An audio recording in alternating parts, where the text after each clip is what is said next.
And we're ready to go. How are you? Welcome to Storytime. I'm Kimberlyn, and I wanted to share with you specifically a little bit of an inside peek today. Maybe you already know this, but I've been sharing in my social media and even in classes a renewed commitment for play. Now, this is not random. It has been part of my practice for well over a decade. After having recovered from a traumatic bicycle accident and kind of worked myself into such a pit of overwhelm, anxiety, depression, culminated into a resistance, a foreboding joy, and a wall around things that sounded like life as a practice of living intimately with inspiration, a practice of joy. So, the long story short is that not only did I learn to practice yoga beyond the mat, I really embraced the practice of yoga as a way of living mindfully by choosing how my body, my mind, and my spirit would find their way to alignment, to living in agreement. Now, the body and the mind and the spirit all have different roles to play. And when they come together, they find an ease. And in that ease, there's space, there's pause, there's possibility for living with a little more joy. So, the truth of the matter is, I'm not perfect, far from it, but I have been able to cultivate greater access to inspiration, prana, life force, joy, by doing things even when I don't want to. I don't want to always do the things, but I've cultivated enough discipline to do them anyway. At first, I only had hope.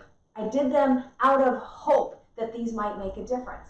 But withholding enough of my mental acuity to decide if they didn't reap the benefit I was seeking, I could let them go. So a non-attachment. One of those practices was specifically this idea of breath and sound, specifically the sounds of joy. We call it laughter. So maybe you're in a place that you can literally find a comfortable sit, maybe hide in the bathroom or the closet or in your car, and join me for just a few minutes of my mini practice when I need to reset the neurological relationship between my body and my mind, when I want to have more vitality than feels available to me in the moment, whether that's imagined or legitimate in the circumstances that surround me. This past year, I've used this specific practice more often and more consistently just to keep my head above water. But when I use this practice, not just in strife and trial, but in normal days and in good days, I feel like I can levitate. Now, I don't think that's what the ancient yogis meant by their levitation practice, but it's as close to levitation as I have been able to experience. So, how does this work? Well, it's as simple as breathing and choosing to show up. So, follow along if you'd like, watch, do it later if you choose, but I would encourage you with all of my heart to give it a go, because you might just find that it helps you feel better in the moment. And when you feel better in the moment, we can live better in the passing of one moment to the next. And that's really what this life is about. So, relax, give yourself a moment to settle in, and we begin with breath. We always begin with the breath from the beginning of our days, right? Breathe in and out through the nose.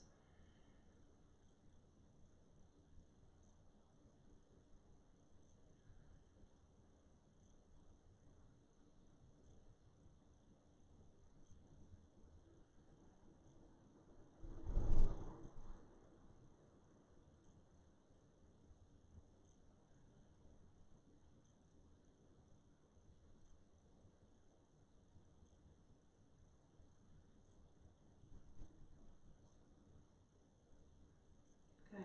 Now, tune in with your eyes, with your ears, with your heart. As you breathe in and out through your nose, lift the corners of your mouth.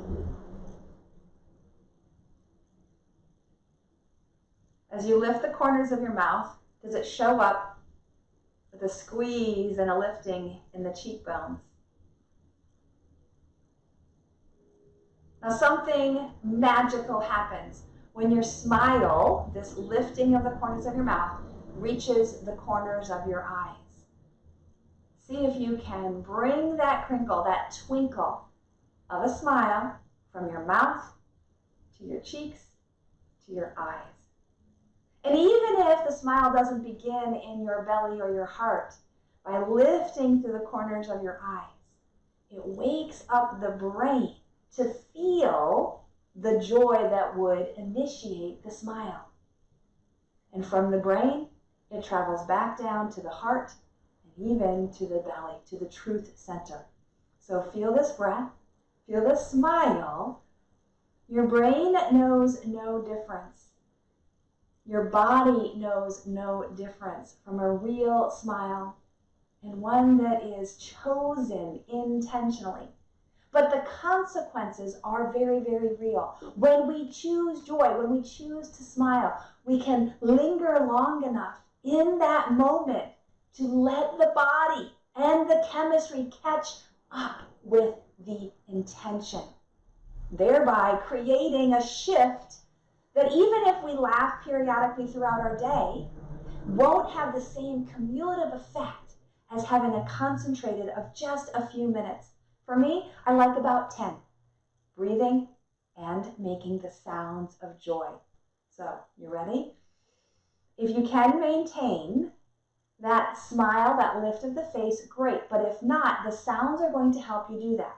We're going to lay the hands on the belly. It could be in the front belly, it could be front and back belly. And we're going to say ho, H-O, about 8 to 10 times, okay?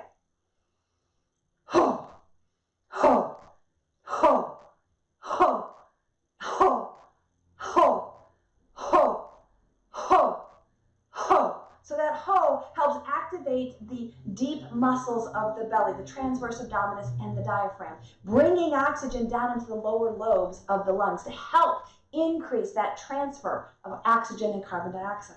Now, bring the hands to the outside of the ribs. This could be up here or down here. Now, we're going to say the ha, so an H-A sound. And again, try this for about 10 rounds. Ha, ha, ha. Ha, ha, ha, ha, ha, ha, ha, ha, ha, ha. Maybe you can feel your belly, your diaphragm, your transverse abdominis working. Maybe you're feeling a little scratchy, itchy in your throat. That's the air leaving, right? Now, we're going to bring that into the third sound variation, which is he. And look what happens to my face when I say ho, ha, he. I move through a variety of muscular expressions for the face, but he is being my favorite, the most reflective of a smile. Now, hands here on the top of the chest. As we do the he sound, we're going to feel that mostly moving here in the upper body of our lungs. So again, about 10 rounds. He, he, he, he, he, he, he, he, he, he, he, he, he. It always happens. It's not intentional. I'm meaning to stay in the he repetitively. And somewhere along the lines, it invariably becomes a he. Right? Maybe not yet for you. I've been for a while. So now we're going to combine these sounds with some movements, right? I always like to do this in my laughter yoga with some extra, not only breathing techniques, pranayama from the yoga tradition, but also the dasha shalana, or the joint lubrication. So if you haven't moved the body, this might be the wake-up call, right? All right, so hands on the belly, ho. Hands on the ribs, ha. Hands on the chest, he. You ready? Ho, ha, he. Ho, ha, he. Ho, ha, he. Ho, ha, he. Ho, ha, he. Ho, ha, he. Ho, ha, he. Keep going, or labor a little more with me. Ho, ha, he. Ho, ha, he. Ho, ha, he. Ho, ha, he. Ho, ha, he. Ho, ha, he. Ho, ha, he.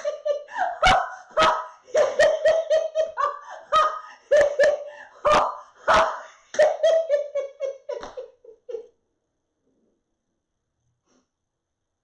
he. We don't need a reason to laugh.